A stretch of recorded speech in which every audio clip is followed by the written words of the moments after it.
नमस्कार दोस्तों, फिर आपके सामने एक नया पेपर लेकर आए हैं।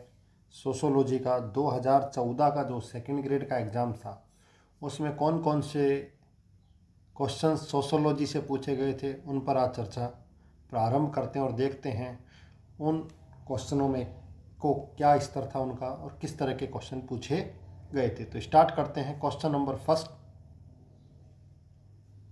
निम्न में से एक प्राथमिक समूह का उदाहरण नहीं है। अब आप देखिए क्या क्वेश्चन पूछा गया। प्राथमिक समूह, जब अपने बात कर चुके हैं बार बार प्राथमिक समूह पर, तो आपको मैं प्राथमिक समूह के बारे में बहुत सारी डिटेल से बातें बता चुका हूं, तो सारी बार बार नहीं करेंगे, लेकिन कुछ चीज़ें ध्यान रखेंगे। जिससे प्राथमिक समूह की अवधारणा किसके द्वारा दी गई? जीएच कुले के द्वारा दी गई। और उन्होंने कौन सी पुस्तक लिखी उसका भी आपको पता होना चाहिए। उनके द्वारा पुस्तक लिखी गई सोशल ऑर्गेनाइजेशन, आपको पता होगा, ऑर्गेनाइजेशन, ये याद रखिएगा। और इस सोशल ऑर्गेनाइजेशन में उन्होंने एग्जाम्पल दिया था, बताए थे कि प्राथमिक समूह के कौन कौन से उदाहरण हैं। उसमें उन्होंने 3 मुख्य उदाहरण बताए थे: परिवार, पड़ोस और खेल समूह। और पिछले पेपरों में ये मैं बार बार आपको बता चुका था, तो वही क्वेश्चन पूछा गया था। तो इसका आंसर क्या होगा? परिवार इसमें शामिल है, केडा इसमें शामिल है, पड़ोस इसमें। राजनीतिक समूह का इससे किसी प्रकार का कोई संबंध नहीं है, आपको ये याद रखना है। तो इसका जवाब क्या होगा? राजनीतिक समूह, इसको याद रखिएगा। नेक्स्ट क्वेश्चन की बात करते हैं। मैंने कहा था हर एग्जाम्स में 2 से 3 पुस्तक आपके एग्जाम्स में पूछी जाएंगी। History of caste in India पुस्तक के लेखक कौन है, इसको याद रखिएगा। तो इस पुस्तक के लेखक कौन है आपको पता होगा, एस.वी. केतकर, जी.एस. गिरी, बोटोमोर। तो इस पुस्तक के लेखक कौन है? एस.वी. केतकर। ये व्यक्ति का नाम बार बार आपके एग्जाम्स में आ रहा है, इसको अच्छे से स्टडी करिएगा, ध्यान रखिएगा। इसके अलावा एक पुस्तक आपको जी.एच. घुरिये की भी याद रखनी है, कास्ट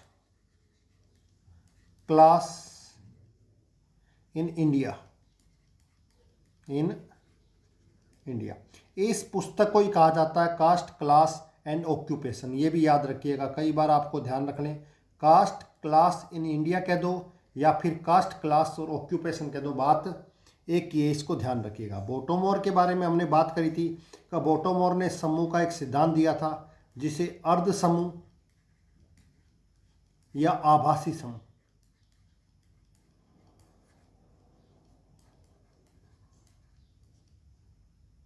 ठीक है, इसको याद रखिएगा। रिजले के द्वारा में आपको याद रखनी है। रिजले की भी एक पुस्तक है, उसको एग्जाम्स में पूछा जा सकता है, पूछा नहीं गया आज तक, उसको ध्यान रखिएगा। द पीपुल ऑफ इंडिया, ये इनकी एक पुस्तक है।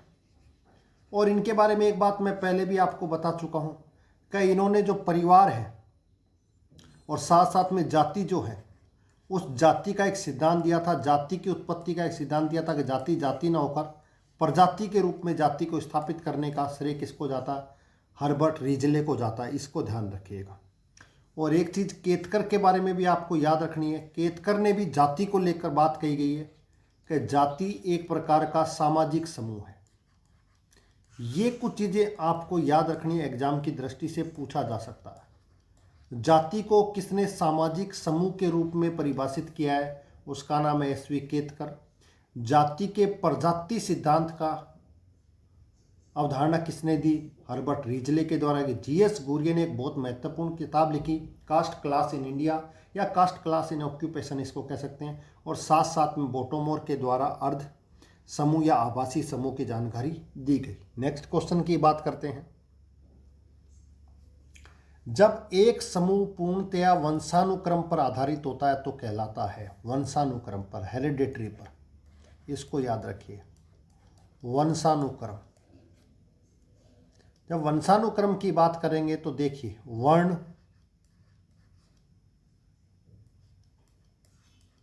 जाति, समूह या कोई नहीं। तो जो वंशानुक्रम पर है, चला आ रहा है, वंशानुक्रम के आधार पर वो वर्ण नहीं हो सकता, वो किसी प्रकार का समूह नहीं हो सकता। जाति, मैंने कहा जाति आपको बाय डिफॉल्ट मिलती है, बाय डिफॉल्ट आपको प्राप्त होती है जाति, पहली चीज तो ये याद रखिएगा। और मैंने कहा था जाति एक तरह से क्या थी,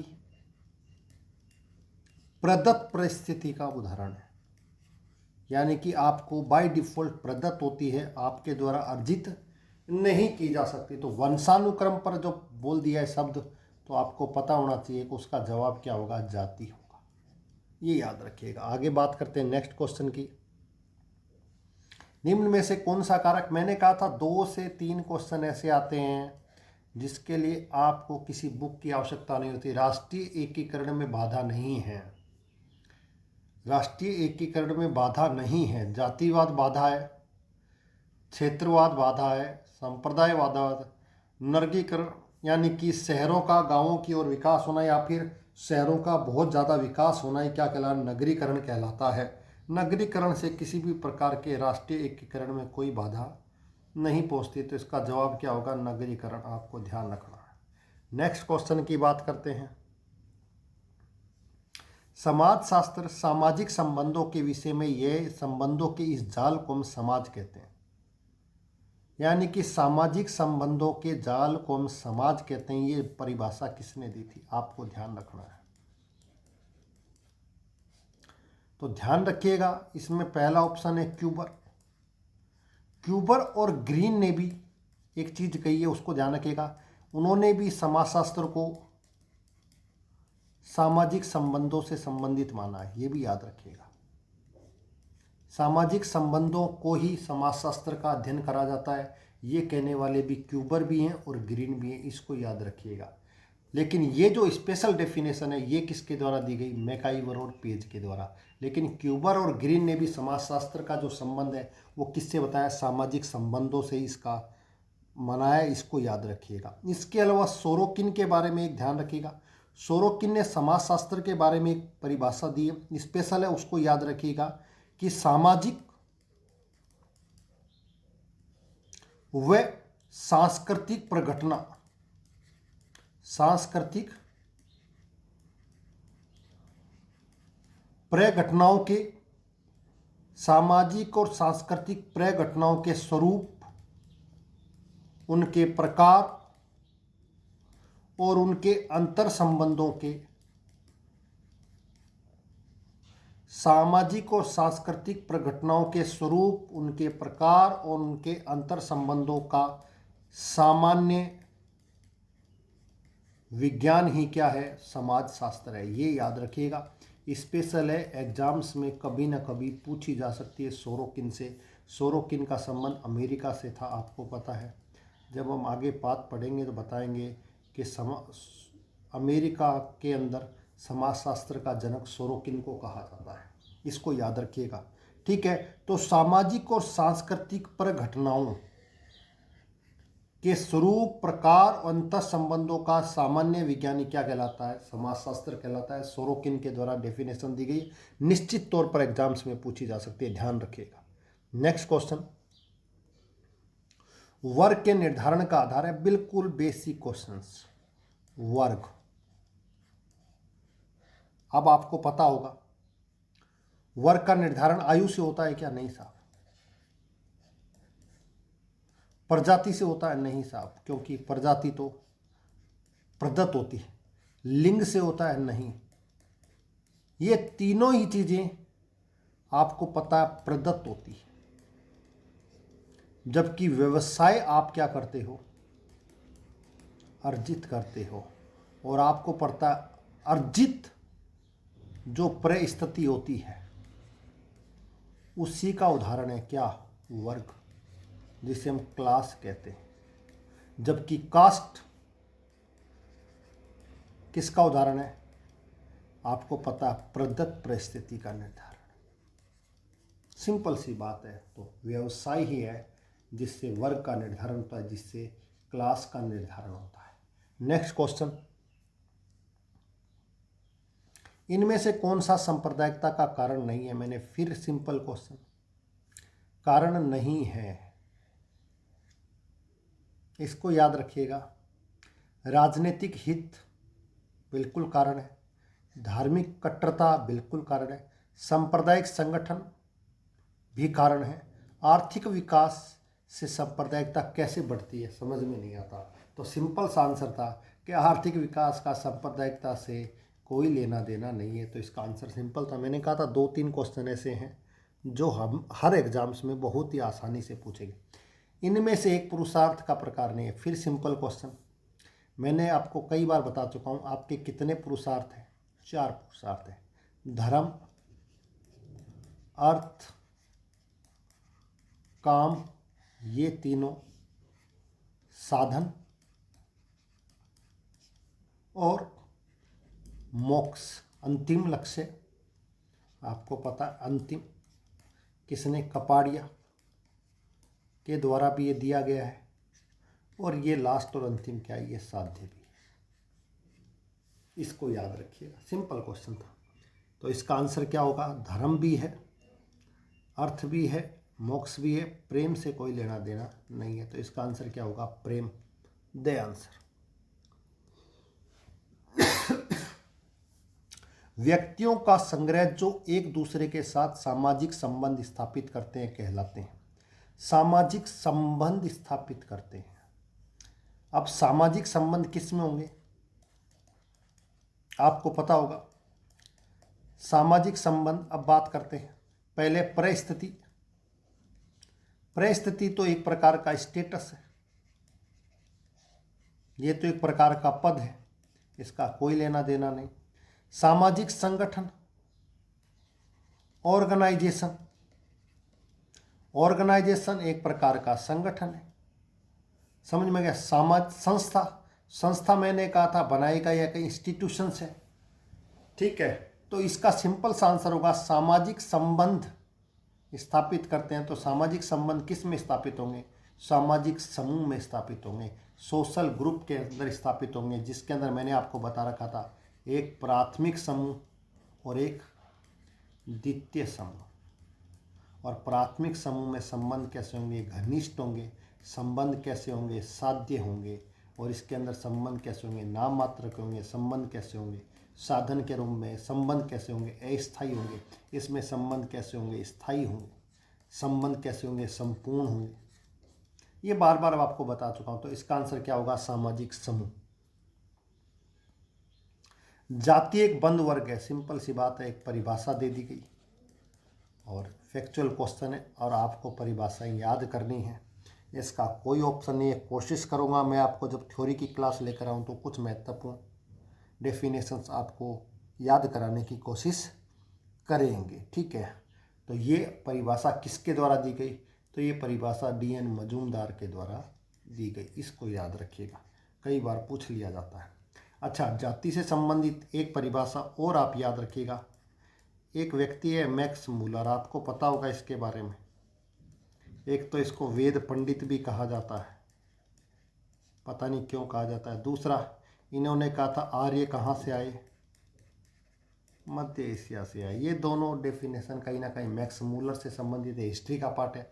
लेकिन इन्होंने एक परिभाषा दी है, उसको ध्यान रखिएगा, जाति को लेकर ही। इसलिए जाति का बात चल रही थी इसलिए बता दिया। जाति के बारे में इन्होंने क्या कहा है, भारतीय समाज जातियों का अजायब घर है।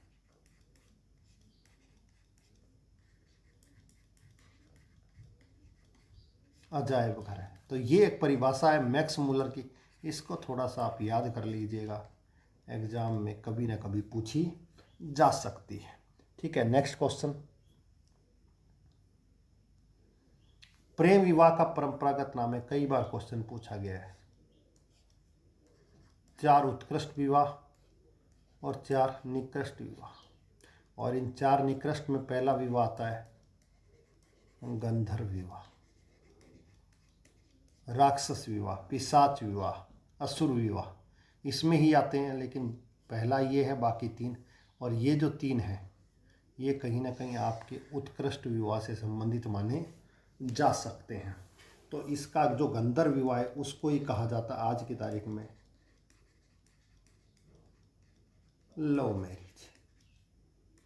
और लव मैरिज को क्या कहा जाएगा, प्रेम विवाह, इसको याद रखिएगा। ठीक है, नेक्स्ट क्वेश्चन की बात करते हैं। Marriage and family in India पुस्तक के लेखक कौन है? ये फिर एक बुक से रिलेटेड क्वेश्चन आ गया, इसको याद रखिएगा, एग्जाम्स में पूछा जाता है। और ये तो मैं पिछले क्वेश्चंस में भी आपको बता चुका हूँ कि इसके लेखक कौन थे। के.एम. कपाड़िया, जिन्होंने मैरिज एंड फैमिली बताई। मैंने आपको कहा था जिन्होंने ये बताया कि विवाह क्या है, एक प्रकार का संस्कार है, और विवाह के इन्होंने 3 कारण बताए कि क्या उद्देश्य हैं विवाह के, धर्म, रति और प्रजा, ये बता चुका हूँ। 3 विवाह के उद्देश्य बताए के.एम. कपाड़िया के द्वारा, इसको याद रखिएगा। अब ये जो पुस्तक है फैमिली से संबंधित, एक व्यक्ति का नाम आपको याद रखना, ए.एम. शाह, ये जो हैं इनके द्वारा एक महत्वपूर्ण पुस्तक लिखी गई, फैमिली इन इंडिया।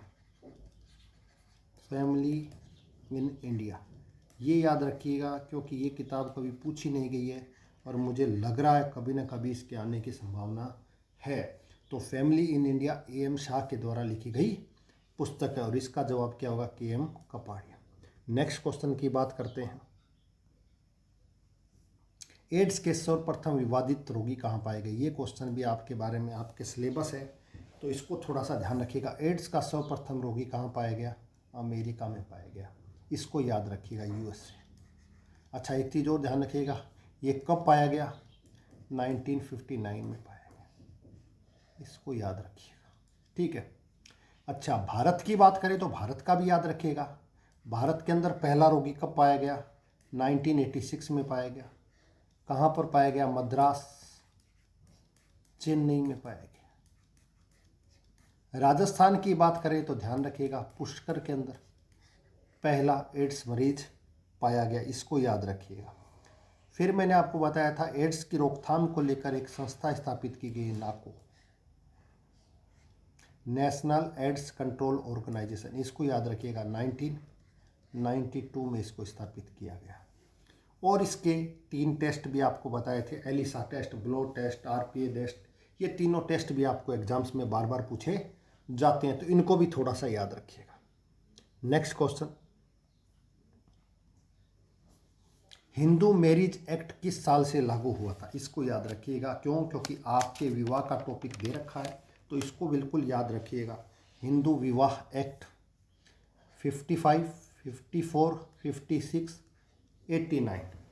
अब इसमें से याद रखिएगा, हिंदू मैरिज एक्ट जो है 1955 में लागू हुआ, इसको याद रखिएगा। तो 54 में क्या हुआ? तो 54 में भी याद रखिएगा, इस साल क्या किया गया? विशेष विवाह एक्ट लागू किया गया, ये याद रखिएगा। आपके एग्जाम्स में पूछा जा सकता है कभी ना कभी। अच्छा, 56 में क्या हुआ? तो इसको भी याद रखिएगा, हिंदू उत्तराधिकार, हिंदू उत्तराधिकार एक्ट 56। इसमें भी एक चीज़ और याद रखिएगा, 2004 में इसमें क्या किया गया? संशोधन किया गया। और संशोधन में क्या कहा गया? जो पैतृक संपत्ति है उसमें किसको अधिकार होगा? पुत्री को भी क्या होगा? अधिकार होगा। ये बात और बताएगी, इसको याद रखिएगा। कुछ अधिनियम आपको वैसे भी, जैसे विधवा पुनर्विवाह, आपको याद होगा, विधवा पुनर्विवाह एक्ट कब हुआ? 1856 में, इसको याद रखिएगा। बाल विवाह रोकथाम अधिनियम, बाल विवाह को रोकने के लिए 1929। शारदा एक्ट आपको याद होगा। सती प्रथा आपको याद होगा, 1829। ये कुछ चीज़ें आपको पता होनी चाहिए, आपके एग्जाम्स में पूछी। अच्छा, आजकल एक बड़ा चर्चा में चल रहा है, अखबारों में बड़ा मुद्दा छाया हुआ है, दहेज निरोधक, दहेज की रोकथाम को लेकर। इसको ज़रूर याद रखिएगा, हो सकता है आपके एग्जाम्स में कहीं ना कहीं पूछ लिया जाए, तो इसको याद रखिएगा। दहेज निरोधक 1961, ये याद रखिएगा। 1986 में तो इसमें क्या किया गया? संशोधन किया गया, ये याद रखिएगा। ये कुछ फैक्ट आपको याद रखिए। दहेज रोकथाम बिल 1961, 86 में इसमें संशोधन हुआ। स्त्री प्रथा, बाल विवाह, विधवा पुनर्विवाह, विशेष विवाह, हिंदू 58 और हिंदू मैरिज एक्ट 55, इसको याद रखिएगा। नेक्स्ट क्वेश्चन की बात करें, कार्ल मार्क्स का निर्धारण। तो आपको पता ही है कार्ल मार्क्स ने वर्ग निर्धारण, कार्ल मार्क्स का जो आधार है, सब कुछ कार्ल मार्क्स किस पर आधारित मानता है? आर्थिक। इसकी सारी बात किस पर आधारित थी? आर्थिक शोषण पर आधारित, इसको याद रखिएगा। इनके द्वारा इस आधार पर आर्थिक निर्धारणवाद की अवधारणा भी दी गई। आर्थिक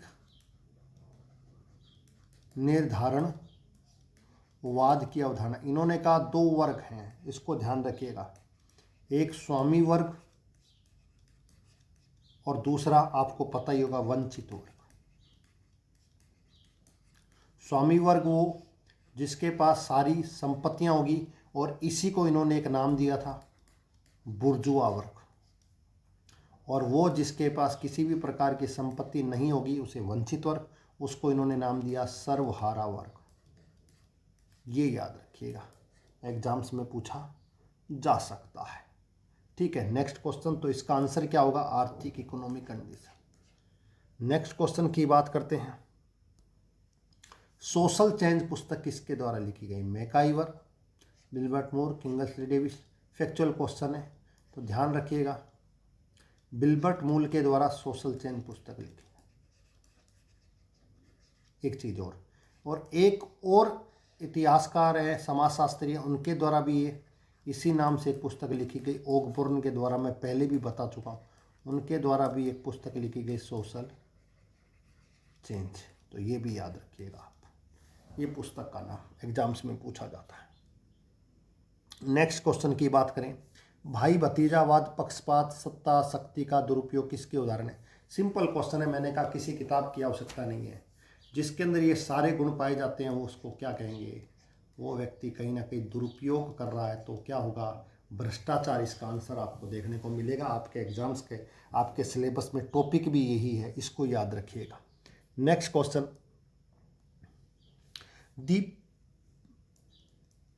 the Protestant ethics and the spirit of capitalism पुस्तक के लेखक कौन है? बुक्स बार बार आ रही हैं, कम से कम आपको एग्जाम्स के अंदर मेरी नज़र में 25 से 30 बुक्स आपको याद करनी है।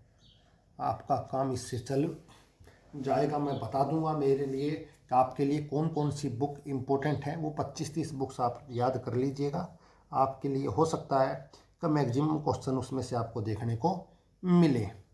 तो द प्रोटेस्ट एथिक्स पुस्तक के लेखक कौन है? मैक्स वेबर के द्वारा ये पुस्तक लिखी गई। ध्यान रखिएगा, क्योंकि ये वो हैं जिनके द्वारा बार बार एग्जाम्स में कहीं ना कहीं कुछ ना कुछ पूछा जा सकता है। मैक्स वेबर, इसके अलावा मैक्स वेबर की एक पुस्तक और याद रखिएगा,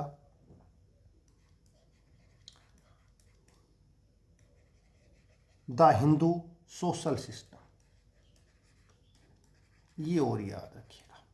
अच्छा, इमाइल दुर्खिम के बारे में तो मैं कई बार आपको बता चुका हूं। एक पुस्तक है इनकी, बहुत बार पूछी जाती है, the rules of sociological method, logical method. ये पुस्तक इनके बारे में बहुत बार पूछी जाती है, इसको याद रखिएगा, बहुत बार एग्जाम में कोई। और एक और इनकी पुस्तक याद रख लीजिएगा, division of labour in society, ये याद रखिएगा।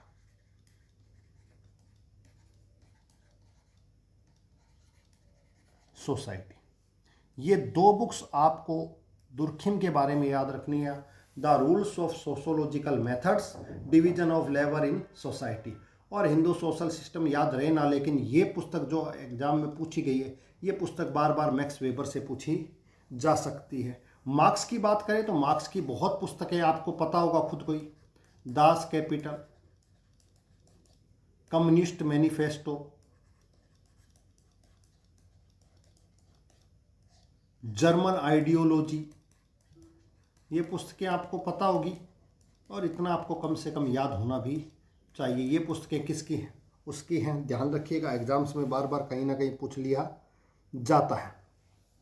मर्टन की बात करें तो मर्टन की एक पुस्तक है, उसको याद रखिएगा, सोशल थ्योरी और social structure. Social theory and social structure, ये याद रखिएगा, ये मर्टन की पुस्तक है। तो पुस्तकों को आपको याद रखना है, ठीक है। नेक्स्ट क्वेश्चन, समाजशास्त्र शब्द का सर्वप्रथम प्रयोग किसने किया? आपको पता होगा, सिंपल क्वेश्चन था। जिसे समाजशास्त्र का जनक या पिता कहा जाता है, अगस्ट काम्टे, जो कि कहाँ के रहने वाले थे? फ्रांस के रहने वाले थे। इनके ऊपर किसका प्रभाव पड़ा? सेंट साइमन का प्रभाव पड़ा। पहली चीज, अगस्ट काम्टे ने मानव समूह विज्ञान के रूप में स्थापित किया। किसको? समाजशास्त्र को। समाजशास्त्र को एक वास्तविक सामाजिक विज्ञान के रूप में स्थापित किया, ये याद रखिएगा। इन्होंने ही पहली बार, आपको पता है, सोशोलॉजी शब्द दिया। पहले इन्होंने इसका नाम क्या रखा? सोशल फिजिक्स, लेकिन उसका इस्तेमाल पहले ही किया जा चुका था, इसलिए इन्होंने इसका इस्तेमाल किया सोशोलॉजी के रूप में। ये अगस्ट काम्टे के बारे में आपको, इमाइल दुर्खिम, मैक्स वेबर के बारे में हम बात कर चुके हैं। पेरेटो के बारे में भी अपने बात कर चुके हैं कि सामाजिक परिवर्तन का एक सिद्धांत दिया था, चक्रीय सिद्धांत, वो इन्हीं के द्वारा दिया गया था, आपको याद होगा। इन्हीं के द्वारा एक पुस्तक लिखी गई थी, माइंड एंड सोसाइटी, अगर आपको याद होगा, मैंने पहले भी बता चुका हूँ। उसके अंदर इनके द्वारा ये सिद्धांत दिया गया था, सामाजिक परिवर्तन का चक्रीय सिद्धांत। तो ये आज की क्लास थी 2014 सेकंड ग्रेड एसएसटी के सोशोलॉजी के ये क्वेश्चन थे। इसमें ये 19 क्वेश्चन आपके पूछे गए थे। आपको ये क्लास कैसी लगी? अगर वास्तव में आपको ये क्लास अच्छी लगी है तो प्लीज़ इस चैनल को सब्सक्राइब कीजिएगा और इस वीडियो को लाइक और शेयर ज़रूर कीजिएगा, जिससे मैं मोटिवेट हो सकूं और आपके लिए नेक्स्ट और अच्छे वीडियो ला सकूं। आज की क्लास के लिए आपको बहुत बहुत धन्यवाद। Thank you very much.